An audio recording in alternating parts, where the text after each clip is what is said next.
ഇടവേള കഴിഞ്ഞ് വാർത്തകളിലേക്ക് നമ്മൾ തിരികെ എത്തുകയാണ്. ശബരിമലയിലെ സ്വർണ്ണപ്പാളി മോഷണം പോയതുമായി ബന്ധപ്പെട്ട് നിരവധി വാർത്തകൾ ഇന്നുണ്ടായിരുന്നു. അന്വേഷണ പ്രക്രിയകൾ, പ്രത്യാരോപണങ്ങൾ എന്നിവയെല്ലാം ഇന്നും തുടരുന്നു.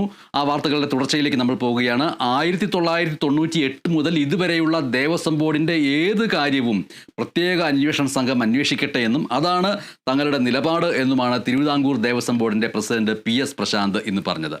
താനാണ് കുഴപ്പക്കാരനെങ്കിൽ തന്നെ ശിക്ഷിക്കട്ടെ എന്നും അതിലൊരു പ്രശ്നവുമില്ല എന്നും പ്രശാന്ത് പറഞ്ഞു.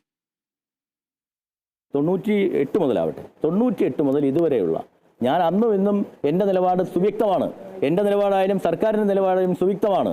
അത് അന്വേഷിക്കാനാണല്ലോ ഇപ്പോൾ ഒരു പുതിയ ഇൻവെസ്റ്റിഗേഷൻ ടീമിനെ വച്ചിരിക്കുന്നത്. അവരന്വേഷിക്കട്ടെ. അത് അയാൾക്ക് തന്നെ തെറ്റുപറ്റിയതാണ് എന്ന് പറഞ്ഞ് കൃത്യമായി അയാൾ ഇങ്ങോട്ടൊരു ഉത്തരവ് തന്നിട്ടുണ്ട്. പിന്നെ എന്തിനാ അധികാരി കിടന്ന് പിടിക്കുന്നത്? ഈ ശബരിമലയുമായി ബന്ധപ്പെട്ട എല്ലാ ആശങ്കകൾക്കും, എല്ലാ സംശയങ്ങൾക്കും, എല്ലാ ദുരൂഹതകൾക്കും ഒരു അവസാനം വേണം എന്നുള്ളതാണ് ഈ ബോർഡിൻ്റെ നിലപാട്. ആ ഉണ്ണികൃഷ്ണൻ എന്ന് പറയുന്ന വ്യക്തി എന്നെ വിളിച്ചപ്പോൾ ഞാൻ തന്നെ കൃത്യമായ നിലപാട് പറഞ്ഞു. ആ നിലപാടിൻ്റെ അടിസ്ഥാനത്തിലാണ് ഒരു കാരണവശാലും കൊടുക്കാൻ പാടില്ല എന്ന് ഞങ്ങൾ തീരുമാനിച്ചത്.